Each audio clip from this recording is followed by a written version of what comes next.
Now, as we mentioned earlier, if you're planning to book a flight anytime soon, you may need to brace yourself because flying is getting costlier. Airlines in India, they've started adding a fuel surcharge to tickets, and that means your next flight could cost more than before. So what's going on?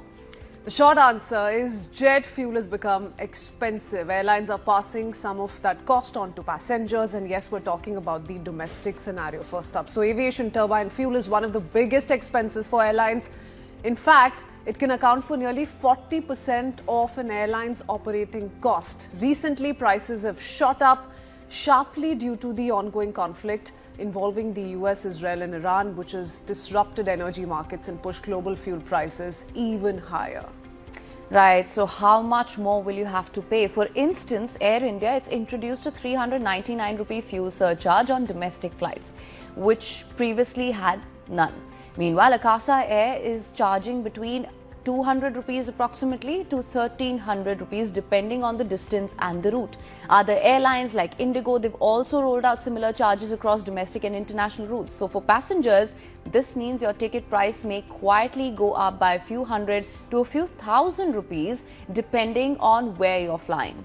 And the story's just begun on that front. International travel is also feeling the bigger pinch for three reasons. First, Middle East airspace closure.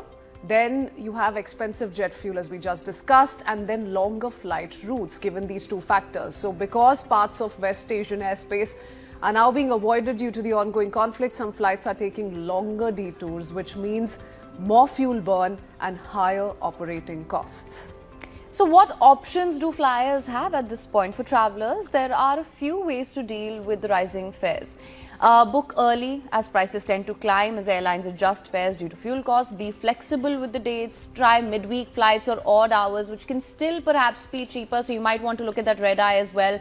To discuss all aspects, we're now being joined by Subhash Goyal, founder, STIC Travel Group of Companies. Good morning. Thank you so much for joining us on the Breakfast Club.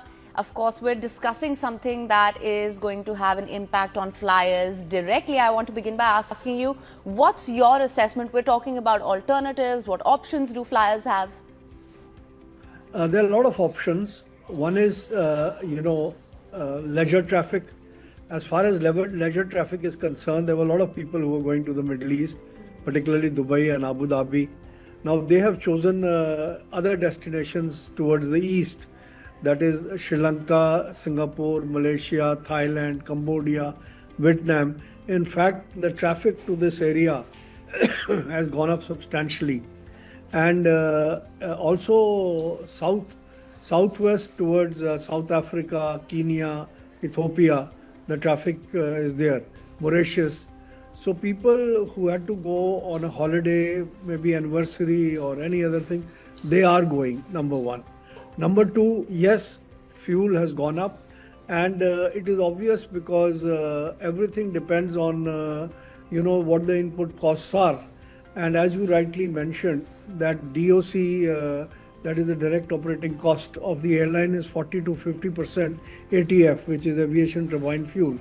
So it was quite obvious that it will go up, but thanks to the very good, diplomacy and the thing that our ship for the first time, has crossed the Homer Strait and it's with the Indian tricolor is back. But having said that, yes, the airspace in the Middle East is closed. There are about 9 million people of Indian origin who are there in the whole of Middle East, out of which about 1.5 are in Dubai and Abu Dhabi, and rest are in Bahrain, Doha, Qatar, Kuwait, Saudi Arabia, etc. Yeah, in fact, the last few hours itself, we've seen a lot of developments coming from Dubai, in particular, Mr. Goyal. You have the UAE authorities declaring that their airspace is going to remain shut to all international airlines. So, where does that leave the flyers? Let's really get down to discussing what options people have. You spoke of alternate destinations that are being looked at by flyers, by those who are looking out to travel.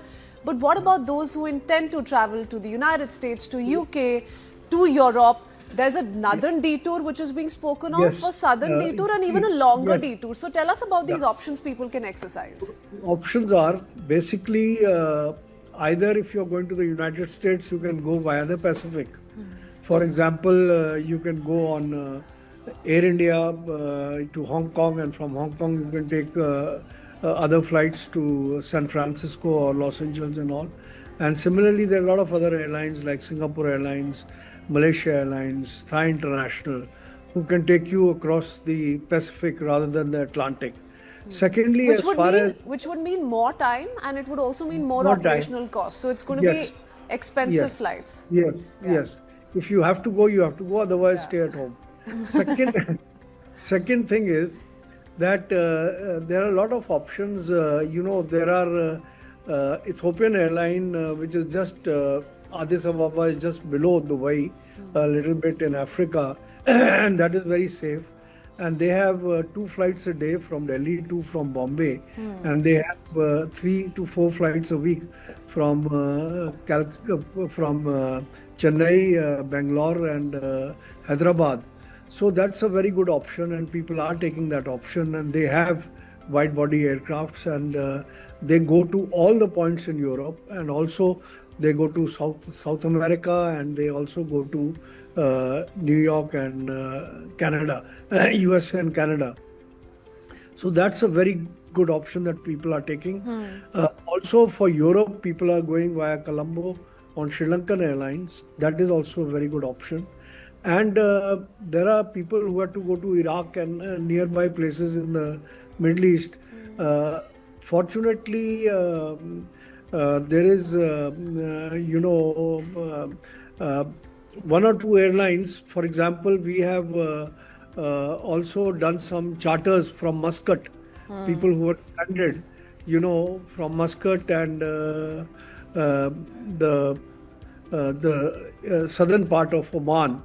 You see, people have There is so much fear, though, around that entire region, Yes. Mr. Right. Goyal. Yes. The thought of it, the sound of it, a lot of people are thinking twice before even Yes. nearing that airspace. But my very quick question to you is, what about Turkish Airlines, let's say? So for anyone who's looking out to travel to Europe, for instance, how about they touch down in Turkey and then fly onwards? Yeah, but is they that, have to is that a safe overfly. option too? You see, you have to overfly still, to go to Turkey, Iran, or and for Air India and all, because we cannot even overfly Pakistan. Yeah. Right. So that is a very sad situation.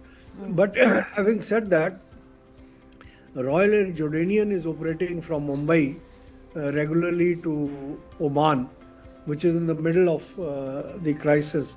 But Jordan has peace with Iran and also with Israel, and it's like the Switzerland of the Middle East. So those flights are also going full. And from Oman, people can fly to all over the world.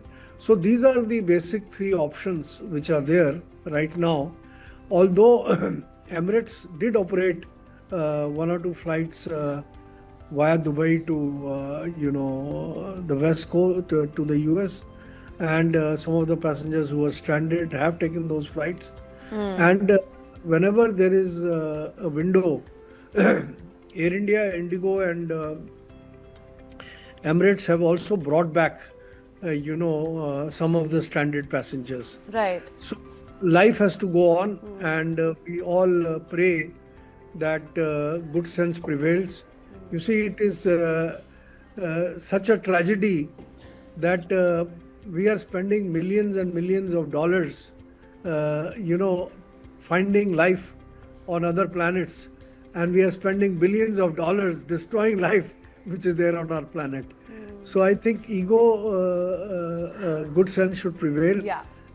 It is definitely going to affect our economy because. Okay, very quickly, Mr. Goyal, I think we must touch upon the fuel prices. If Right. this were to remain the situation, what happens to prices going up even further, and eventually how much more are people going to have to pay for their tickets? Right, in fact, I was just going to come to this as well. We're talking about the spike in jet fuel prices. Is there perhaps a way that airlines can better insulate themselves? We've spoken about the options that flyers have. Is there perhaps a way that airlines can insulate themselves going forward as well? Because for how long can we sustain these inflated prices as well, especially if the spectre of them going spiking further is still looming large?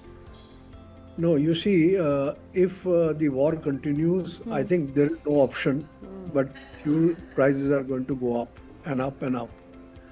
You see, in the United States, JetBlue is a low-cost airline which made money because they were able to hedge, the fuel costs.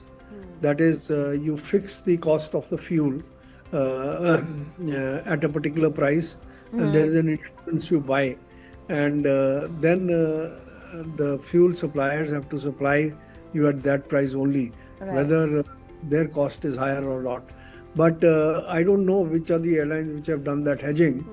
But whatever the situation is, the costs are going to go up and up, and ultimately, as it's affecting the LPG and other, cooking gas and all, so people are moving towards electric. Yeah, a lot of alternatives are being weighed in on, Mr. Goyal, and I think that's going to be the story for the next few days. Yes. A lot of lessons in the learning, which we're going to have to really cling on to. So let's see how this plays out. But thank you so much for breaking down this all-important story. Concerns you and I and all of us here in India.